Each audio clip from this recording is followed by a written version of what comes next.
जमीन को कब्जे को लेकर प्रेस कॉन्फ्रेंस कर योगी सरकार से लगाई न्याय की गुहार। खबर प्रयागराज से है। झूसी थाना क्षेत्र के अंतर्गत पुरानी झूसी में अवैध कब्जा को लेकर एक मामला प्रकाश में सामने आया है, जिसमें पीड़ित के द्वारा आरोप है कि पुलिस की मिलीभगत से उसकी जमीन को कब्जा कर लिया गया है, जबकि मामला न्यायालय में विचाराधीन है। पीड़ित मोहम्मद अनीस ने प्रेस कॉन्फ्रेंस कर योगी सरकार से न्याय की गुहार लगाई है। देखिए खास रिपोर्ट। मेरे दादा परदादा अभी 6 महीना पहले मेरी अम्मी का इंतकाल हुआ, उनको भी उसी में दफनाया गया। 6 महीना पहले की बात है। हाँ, उस पर 29 तारीख को रात में 2 बजे झूसी का भूमाफिया गणेश यादव व उसका लड़का रवि यादव ने मिलकर हमारे पुश्तैनी कब्रिस्तान पर उसने जेसीबी चलवा दिया।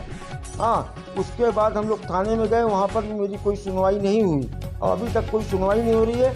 अभी कल की बात है, कल वहाँ पर वो बाउंड्री वाल कर रहा था, तो उसको हमने जाके रोका। मेरे घर में कोई था नहीं, मेरे बड़े भाई थे, वो चले गए कुछ काम के बाहर। जब मैं वहाँ पहुँचा तो मैंने जब कहा कि भैया काम मत लगाओ, मेरे बड़े भैया आ जाएं तो काम लगाओ, तो उठने पे जो है गणेश यादव का लड़का रवि यादव ने तुरंत झूसी थाने के अंदर फ़ोन करके, झूसी प्रयागराज थाने के अंदर फ़ोन करके 3-4 दरोगा को बुला के और 2-3 सिपाही आए और हमको उठा ले गए। अब बोले कि तुमको अगर ज़्यादा तुम वहाँ उछल कूद करोगे तो तुमको मैं फर्जी मुकदमे में फंसा कर जेल भेज दूँगा। हाँ, उसके बाद बताइए हम लोग कहाँ जाएँ। हमको वहाँ 2-3 घंटे थाने में बैठाए, उतने में वो कम से कम 15 से 20 लेबर लगा के हमारे कब्रिस्तान को चारों तरफ बाउंड्री वाल कर दिए हैं, जिसमें मेरी मेरी अम्मी का भी जो 6 महीने पहले देहांत हुआ था, उनकी भी कब्र बाउंड्री के अंदर जा चुकी है। अब बताइए 6 महीना पहले अगर मेरा पुश्तैनी कब्रिस्तान है, हाँ, अगर वो बोल रहे मेरा है, अगर उनका होता तो अभी 6 महीना पहले जब हमारी अम्मी का देहांत हुआ, इंतकाल हुआ, तो जब हम लोग दफनाने गए तो रोके क्यों नहीं? उनको रोकना था, वो रोके भी नहीं। हाँ, और ये गणेश यादव समाजवादी पार्टी का नेता है और सुनने में ये भी आ रहा है कि अखिलेश यादव का बहुत करीबी आदमी है। हाँ, बताइए हम लोग कहाँ जाएं? हाँ, कहीं से भी हम लोग की सुनवाई नहीं हो रही, ना झूसी थाने में हो रही है, ना फूलपुर तहसील में हो रही, कहीं भी नहीं हो रहा।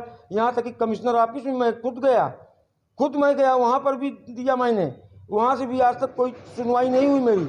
बताइए क्या हमारे लोग की सुनवाई नहीं होगी? बताइए हम लोग कहाँ जाएं? क्या कहेंगे प्रयागराज कमिश्नर से, क्या कहेंगे जिलाधिकारी प्रयागराज को? प्रयागराज का मैंने कंप्लेन किया कि मेरा जो झूसी थाना कुछ सुनवाई नहीं कर रहा है और फला माफिया जो भूमाफिया गणेश यादव जबरदस्ती हमारे कब्रिस्तान को कब्जा कर रहा है। बताइए कब्रिस्तान पे कब्जा करे जिसमें मेरे दादा परदादा, मेरी अम्मी अब्बा सब कुछ उसी में दफन है। बताइए किसी के आस्था के साथ खिलवाड़ कर रही है। क्या कहेंगे योगी सरकार से? योगी सरकार से मैं ये निवेदन करना चाहता हूँ कि योगी जी आपसे हाथ जोड़ की विनती है कि हाँ, कि गणेश यादव भूमाफिया है और समाजवादी पार्टी का नेता भी है, उसके खिलाफ सख्त से सख्त कार्रवाई किया जाए। क्योंकि योगी जी हमको आपके ऊपर बहुत भरोसा है कि आप न्याय करने वाले एक सीएम हैं। सीएम एक न्याय करने वाले सीएम हैं, ना आप हिंदू देखते हैं ना मुस्लिम देखते हैं। आपका न्याय हमको पसंद है, चाहे वो मंदिर हो या मस्जिद हो। जो गलत है तो गलत है, लेकिन ये मेरा पुश्तैनी कब्रिस्तान है जो 100 साल से भी ज़्यादा का, जब देश आज़ाद नहीं हुआ था तब से जो है आज तक कायम है, उसी जगह पे है मेरा कब्रिस्तान। उस कब्रिस्तान को भी 29 मार्च को जमींदोज कर दिया जेसीबी चलवा कर। हाँ, अभी 6-7 महीना पहले ये गणेश यादव गैंगस्टर माफिया भी है, ये जेल भी गया था और इसके घर के ऊपर भी योगी सरकार ने जेसीबी चलवाया, इसके मार्केट को जेसीबी चलवा कर ध्वस्त कर दिया, इसके मार्केट को भी। बताइए अब हम गरीब आदमी कहाँ जाएं? क्या परिचय है आपका? जी, मोहम्मद शकील अहमद, पुरानी झूसी कोहना, जिला प्रयागराज। क्या समस्या है आपकी? सर मेरा नाम मोहम्मद अनीस, मैं झूसी कोहना का निवासी हूँ, मूल निवासी हूँ। जी। तहसील फूलपुर है, प्रयागराज झूसी। मैं समस्या ये है कि हमारा जो है कब्रिस्तान है 158 नंबर का, जिसमें से आप जो है तो हमारे आज से नहीं बरसों साल पहले पुरानी है और उसके बाद हम लोग देखभाल करते थे, सब कुछ करते थे। और ये 84-85 में आवाज़ विकास आया है और उसके बाद बहुत से ज़मीनें स्क्वायर भी किया है, मगर हमको ये ना नोटिस दिया गया ना हमको ये बताया गया कि तुम्हारा भी कब्रिस्तान स्क्वायर हो चुका है। हमको नॉलेज कुछ नहीं है और इतना काम वहाँ पे हुआ है कि मेरे कब्रिस्तान पे आज तक टच कभी हुए नहीं। और कम से कम मेरा अंदाज है कि जब से आवाज़ विकास आया है मेरे यहाँ मिट्टी 10-15 मिट्टी जा चुकी है। अभी बड़ी 5-6 7 महीना पहले मेरी मम्मी गई थी, 97 में भी जो मेरे पिताजी गए थे कोई आवास विकास का अधिकारी या कोई आदमी आज तक टच नहीं किया कि क्यों उसमें कब्र बना रहे हो। हम इसलिए ढिला गए कि भाई मेरा नाम है, हमारा पिताजी का नाम इसमें है और जो है कोई टच नहीं कर रहा है। एक बारगी जो है गणेश माफिया जो कि बहुत बड़ा गुंडा है, वो उसका लड़का जो रवि है, अपने बाप का सहारा लेकर और रात में 2-2:30 बजे करीब उसने बुलडोजर से पूरा वीरान कर दिया। इसकी शिकायत आप नजदीकी थाने पर नहीं किए? जी मैंने किया। क्या आश्वासन दिया गया थाना किया ये कि मैंने जो है तो 29 तारीख को जब रात में हुआ है तो मैंने 30 तारीख को सुबह दिन भर 2, 4, 10, 20 लोग इकट्ठा थे। दिन भर तो वहाँ हम लोगों ने चक्कर काटा, मगर ऐसा किसी मुलाकात नहीं हुआ। बस आ रहे हैं घंटे बाद, आ रहे हैं 9 बजे आ रात, कोई सुनाई नहीं हुआ। फिर उसके बाद दूसरे दिन हम लोग जब गए तो ये बात हुई कि मैं FIR नहीं करूँगा। हमारे वकील साहब भी साथ में गए थे, FIR नहीं करूँगा। वकील साहब ने कहा भैया क्यों नहीं करेगा? मेरी मर्जी उन्होंने कहा, और जहाँ तुमको जाना तुम जाओ। फिर उसके बाद 1-2 मरतबा हम गए, फिर आज तक फिर नहीं गए, कोई सुनाई नहीं हुआ। प्रशासन की इस कार्रवाई से आप कितने संतुष्ट हैं? संतुष्ट कुछ नहीं है भैया, हमारा सुनाई नहीं हुआ, जब हमारा FIR नहीं हुआ अभी तक जो है तो गणेश लड़का जो रवि यादव है अलानिया घूम के बुलडोजर चला रहा है, घूम रहा है मेरे कब्रिस्तान का अगल बगल और अन्य लोग के साथ। हम कैसे संतुष्ट रहे हम?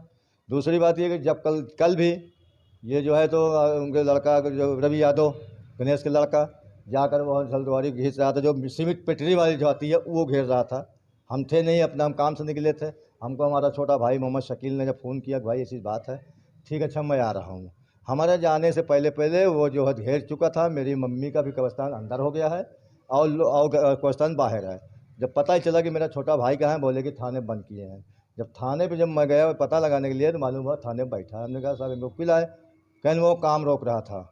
हमने कहा सर काम रोक रहा था, सही रोक रहा था वो, क्योंकि भाई मेरा नाम से मेरे पिताजी के नाम से है। तो कहने नहीं आवास विकास लिया। तो हमने ये कहा कि सर बताइए आवास विकास से मैं जब केस लड़ रहा हूँ, मैंने हाई कोर्ट में अपील कर चुका हूँ, तो उसमें गणेश यादव या उनके लड़का क्यों दखल दे रहा है?